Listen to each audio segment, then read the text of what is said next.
णमियूणवढ्ढमाणं परमप्पाणं जिणन्ति शुद्धेन वोच्छामिरयणसारं सायारण्यार्धं मीणम्।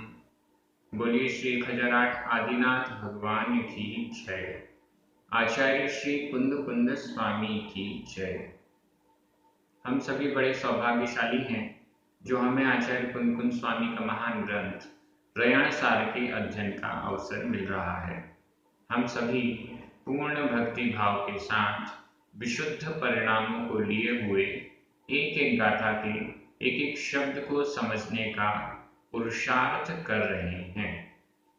आज हम दो गाथाओं का अध्ययन करेंगे, क्रमशः गाथा क्रमांक 88 और 89। ये दोनों गाथाएं बहुत सरल हैं लेकिन महत्वपूर्ण भी हैं।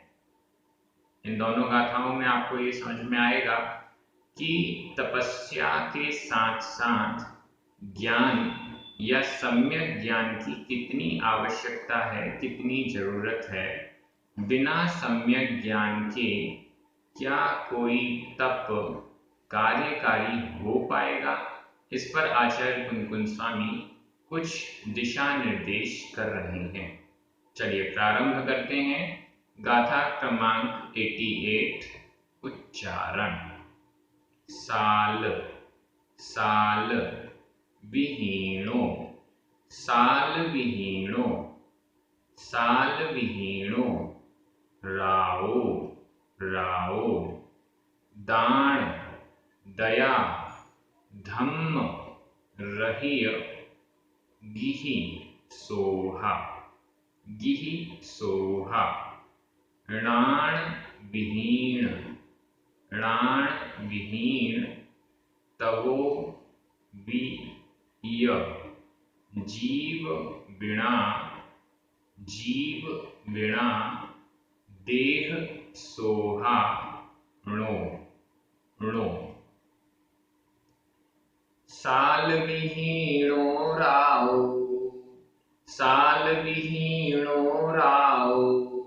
दान दया धम्म रहिय गिहि सोहा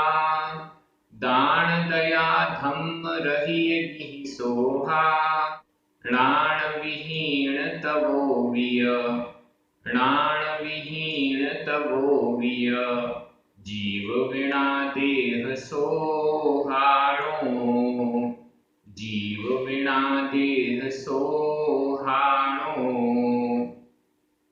बहुत अच्छी गाथा है और एकदम सरल है। साल विहीणो राओ, एक एक चरण देखते जाइए। साल विहीणो, साल से विहीन रहित। साल का अर्थ होता है दुर्ग या हम कह सकते हैं किला। दुर्ग या किले से विहीन रहित राओ राजा, ऐसा राजा जो कि दुर्ग से रहित है, जिसका कोई दुर्ग नहीं है, जिसका कोई किला नहीं है। वह क्या है? नो, लास्ट में लिखा हुआ है, एकदम अंत में नो नहीं होता है। राओ राजा ही नहीं है वो। जिस राजा का किला नहीं है वह राजा ही नहीं है। किला या दुर्ग से तात्पर्य है उसके रहने का, सुरक्षित रहने का स्थान। राजा जिस स्थान पर सुरक्षित रहता है, राजा का पूरा परिवार या राजा की धन संपत्ति जिसके द्वारा वह प्रजा का भला करता है, वह सब जिस स्थान पर सुरक्षित रहता है वह दुर्ग है, किला है। यदि दुर्ग या किला किसी राजा के पास नहीं है तो बहुत ही कम समय में कोई दुश्मन राजा उसको नष्ट कर देता है। तो इस दृष्टि से साल विहीणो राओ णो, दुर्ग से रहित राजा नो नहीं होता है। आगे कह रहे हैं दान दया धम्म रहिय।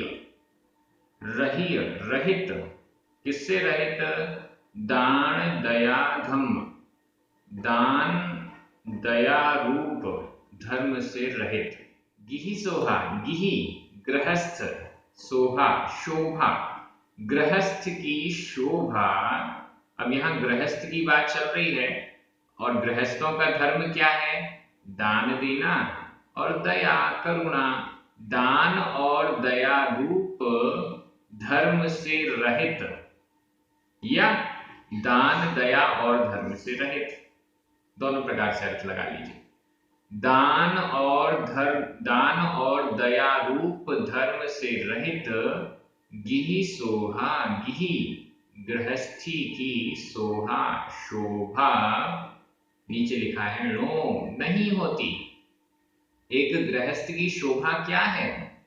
एक गृहस्थ कब सुशोभित होता है? जब वह दान करता है, जब वह प्राणियों पर दया करुणा रखता है, वह उसकी शोभा है। दान रूप धर्म और दया रूप धर्म से रहित गिहि सोहा, गृहस्थ की शोभा नो नहीं होती। एकदम पूर्ण रूप से नोट कर लीजिएगा डायरी।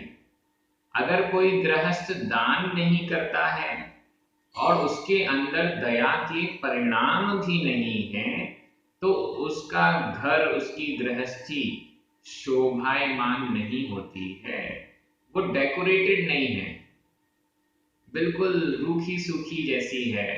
डेकोरेशन यदि आप गृहस्थी में चाहते हैं तो दान और दया से हमारा गृहस्थ जीवन परिपूर्ण होना चाहिए।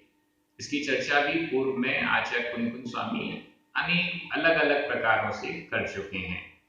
आगे चल रहे हैं, तीसरा नंबर, णाण विहीन तवो वीय। णाण ज्ञान, ज्ञान से विहीन, तवो तप, भी नो शब्द और लगा लीजिए, नहीं होता है। कोई तप है, कोई व्यक्ति तपस्या कर रहा है, लेकिन णाण विहीन, णाण यानी ज्ञान, ज्ञान से विहीन, ज्ञान से विहीन तप भी नो नहीं होता है, किसी काम का नहीं है। किसी को सम्यक ज्ञान नहीं है, पहले भी बता दिया गया, सम्यक दर्शन के बिना निर्वाण की प्राप्ति नहीं हो सकती, कर्मों का क्षय नहीं हो सकता, सम्यक दर्शन जरूरी है। अब सम्यक दर्शन के साथ ही जो ज्ञान है वो सम्यक ज्ञान होता है। यहाँ पर नॉर्मल ज्ञान शब्द का प्रयोग कर दिया। ज्ञान के बिना कोई भी तप सफल होने वाला नहीं है। ज्ञान के बिना कोई भी तप सफल होने वाला नहीं है। जब तक सम्यक ज्ञान हमारे अंदर नहीं है, तब तक जो तप किया जा रहा है उसे आचार्यों ने बाल तप की संज्ञा दी है। फिर से सुन लीजिए, जब तक ज्ञान नहीं है, अज्ञानी अवस्था में देखा सीखी जो तप किया जाता है उसे बाल तप कहते हैं। कुतप तो नहीं कहेंगे, खोटा तप तो नहीं कहेंगे, लेकिन बाल तप है। बाल तप का मतलब ये है कि देखा सीखी हम कर रहे हैं। हमारे घर में किसी ने रस परित्याग किया, हमने भी देखा सीखी कर लिया। हमारे घर में सभी लोग एकासन कर रहे हैं, हमने भी कर लिया। सभी ने उपवास किया है 10 लक्षण पर्व में, हमने भी कर लिया। लेकिन हमें पता नहीं है कि ये तप क्यों किए जा रहे हैं, इनका उद्देश्य क्या है।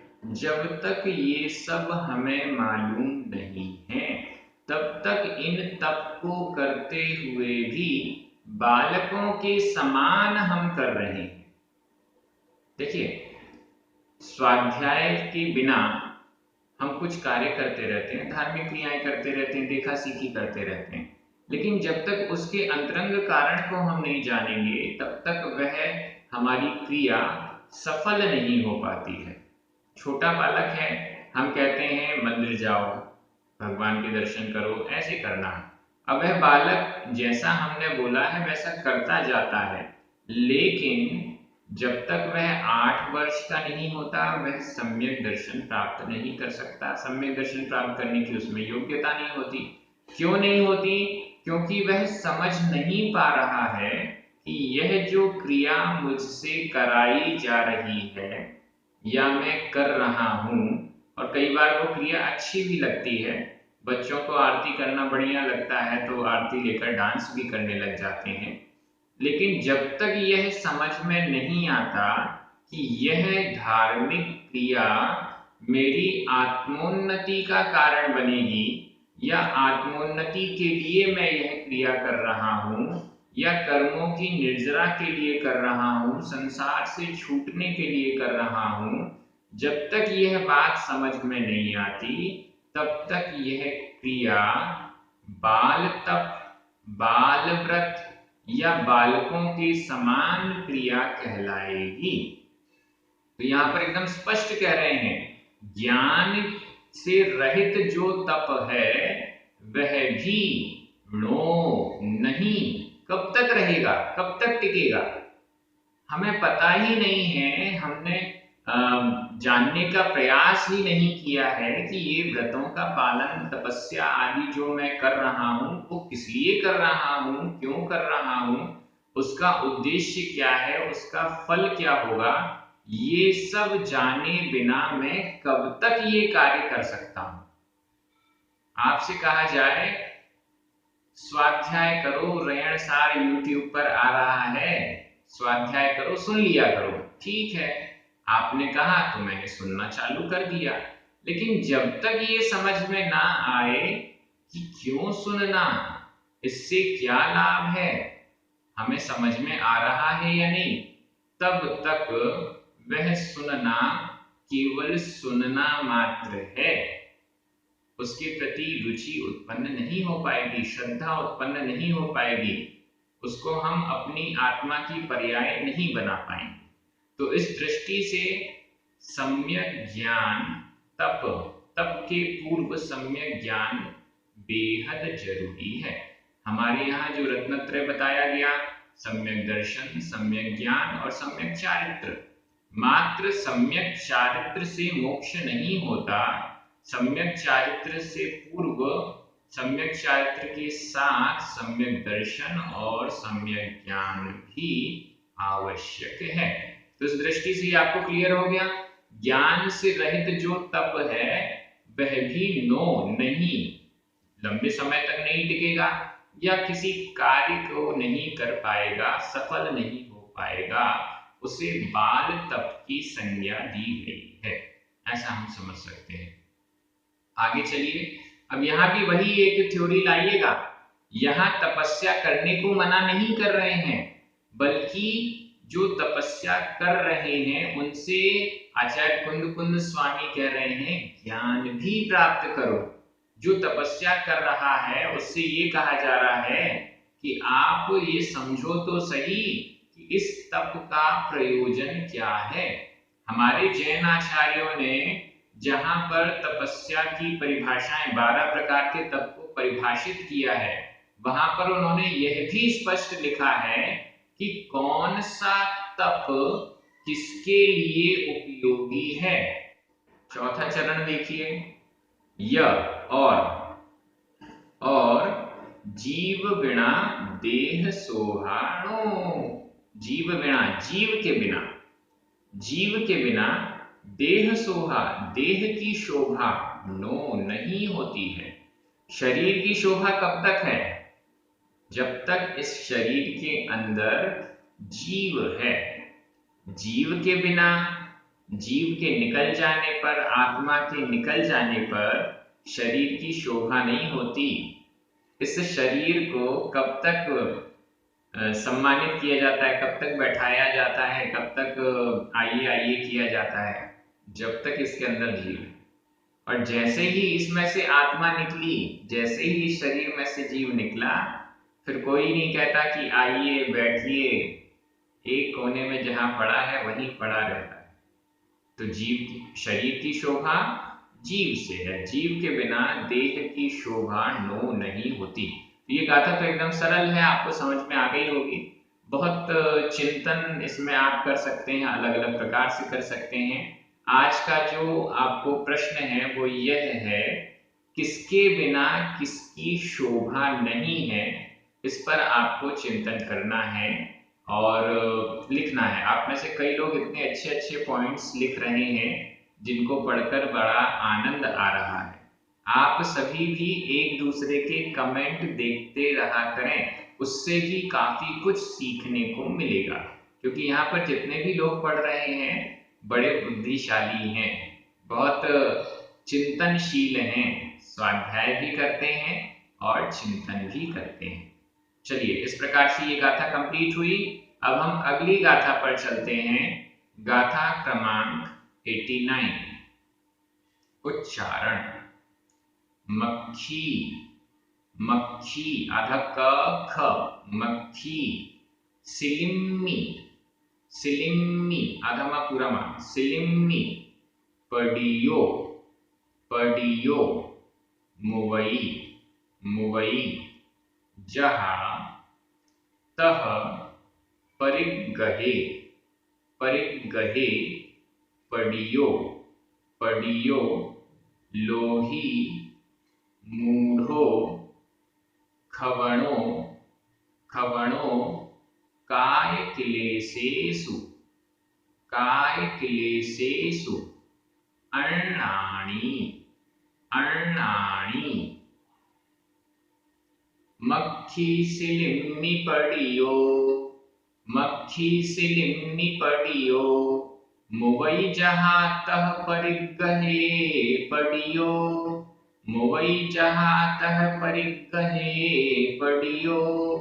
लोही मूढ़ो खवणो, लोही मूढ़ो खवणो। काय क्लेशेषु अर्णाणि, काय क्लेशेषु अर्णाणि। ये गाथा भी बहुत सरल है, एक एक शब्द इसका क्लियर हो रहा है। प्राकृत भाषा थोड़ी सी सीख जाइए, फिर आपको पूरी समझ में आएगी। यहाँ पर मक्खी सिलिम्मी पडियो। मक्खी, मक्खी, मक्खी को तो आप जानते हैं। मक्खी। सिलिम्मी, सिलिम्मी श्लेष्मा में, सिलिम्मी यह सप्तमी विभक्ति का एक वचन है। श्लेष्मा में, श्लेष्मा का अर्थ होता है नाक का मल है, या कोई थूक है, या इस प्रकार की चीजें हैं जो चिपचिपी होती हैं, उसको कहा गया है स्लिम्मी, श्लेष्मा। श्लेष्मा में, चिपचिपे पदार्थ में। पडियो, पड़ा हुआ। मक्खी, यह पुल्लिंग शब्द है, इसलिए कह रहे हैं पडियो, पड़ा हुआ। मक्खी का स्त्रीलिंग क्या होता है, अब वो देखना पड़ेगा। पडियो, पड़ा हुआ। कहाँ पर पड़ा हुआ? वैसे तो अपन मक्खी शब्द के साथ पड़ी हुई बोलते हैं, हिंदी में तो पड़ी हुई बोलते हैं, लेकिन एक्चुअली वो पुल्लिंग है। सिलिम्मी, श्लेष्मा में पड़ी हुई मक्खी। क्या होता है उसके साथ? मुवई, मर जाती है, मुवई मर जाती है। मक्खी उस चिपचिपे पदार्थ में बैठकर अपने पंखों को उससे चिपका देती है, उसके पंख चिपक जाते हैं। वो ज्यादा जोर लगाती है तो भी उसके पंख उस चिपचिपे पदार्थ से नहीं निकल पाते। अंत में उसके पंख टूट जाते हैं, उसके पैर उसी चिपचिपे पदार्थ में फंसे हुए रहते हैं, और वहीं पड़ी पड़ी वह मक्खी मुवई मर जाती है। इसमें कोई प्रॉब्लम नहीं है। मक्खी का ऐसा स्वरूप, उसका ऐसा स्वभाव है कि वो श्लेष्मा में जाकर बैठती है और बैठकर वहीं पर मर जाती है। ये तो कई बार देखा ही होगा। यहां लिखा है जहां, जैसे, ये एक उदाहरण है। जहां, जैसे श्लेष्मा में पड़ी हुई मक्खी मुवई मर जाती है, तह, उसी प्रकार। जहां जिस प्रकार जैसे तह उसी प्रकार वैसे ही परिग्रहे पढ़ियो। परिग्रहे, परिग्रह में, अब यह भी सप्तमी का एक वचन है। वहां पर स्त्रीलिंगी यह सप्तमी का एक वचन था। अब यहाँ परिग्रहे, परिग्रह में, पढ़ियो पढ़ा हुआ, परिग्रह में पढ़ा हुआ। अब इसको हम पढ़ा हुआ की जगह फंसा हुआ बोले तो और अच्छा लगेगा।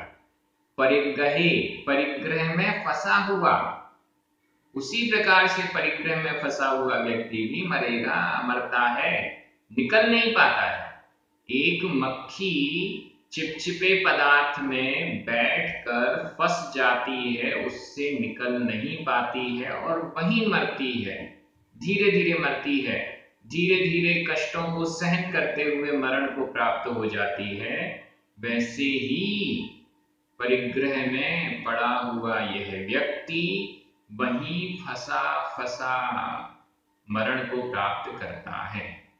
अपने आसपास देख लीजिएगा तो समझ में आ जाएगा। परिग्रह में पढ़ियो पड़ा हुआ, कैसा व्यक्ति? लोभी, लोभी। अब विशेषण जोड़ते जाइए।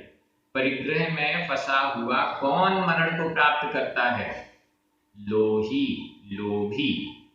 लोभी व्यक्ति है जो परिग्रह को बढ़ाता जा रहा है, आने दो और आने दो, इस प्रकार से आने दो, ये करूंगा तो और पैसे आएंगे, वो करूंगा तो और पैसे आएंगे। उस धन संपत्ति के उपयोग का तो विचार ही नहीं है, लेकिन संचय का बड़ा चिंतन है कि कैसे इकट्ठा किया जाए। लोही, लोभी। दूसरी बात, मूढ़ो, मूर्ख, मूर्ख। एक ज्ञानी व्यक्ति है, बुद्धिमान पुरुष है, वो धन का संचय करता है तो उसका उपयोग के बारे में भी विचार करता है, उस धन संपत्ति के सदुपयोग का भी उसका चिंतन होता है और वह दान आदि करते हुए अच्छे अच्छे कार्यों में उसका सदुपयोग करता है। तो वह परिग्रह की कोटि में नहीं आता और वह परिग्रह में फंसा हुआ नहीं माना जाएगा। परिग्रह में फंसा हुआ कौन है? लोभी। जो निर्लोभी है वह अपनी आवश्यकताओं की पूर्ति में लगा है। दूसरे नंबर पर मूढ़ो, मूर्ख। मूर्ख व्यक्ति परिग्रह में फंसा हुआ है। जो समझदार है वो तो उस परिग्रह के द्वारा, धन संपत्ति के द्वारा धर्म पुरुषार्थ कर रहा है, धर्म की उन्नति के लिए उस धन संपत्ति को लगा रहा है। तीसरे नंबर पर लास्ट में लिखा हुआ है अनाड़ी, अज्ञानी। अज्ञानी जीव, मूर्ख और अज्ञानी लगभग एक रूप से ही यहाँ ले लिए गए। यहाँ पर एक विशेषण और दिया है, खवणो, श्रमण। खवणो, खवणो यानी श्रमण, श्रमण। अब ऐसा परिग्रह में पड़ा हुआ श्रमण भी है तो भी वह सही नहीं कर रहा है, तो भी वह काय क्लेशेषु, काय क्लेशों में ही वही मरण को प्राप्त होता है। काय क्लेशों को भोगता हुआ ही, शरीर को कष्ट देता हुआ ही मरण को प्राप्त कर रहा है। मात्र काय क्लेश कर रहा है, मात्र कष्ट दे रहा है शरीर को, वह आत्मा की उन्नति के लिए कुछ नहीं कर रहा। कौन?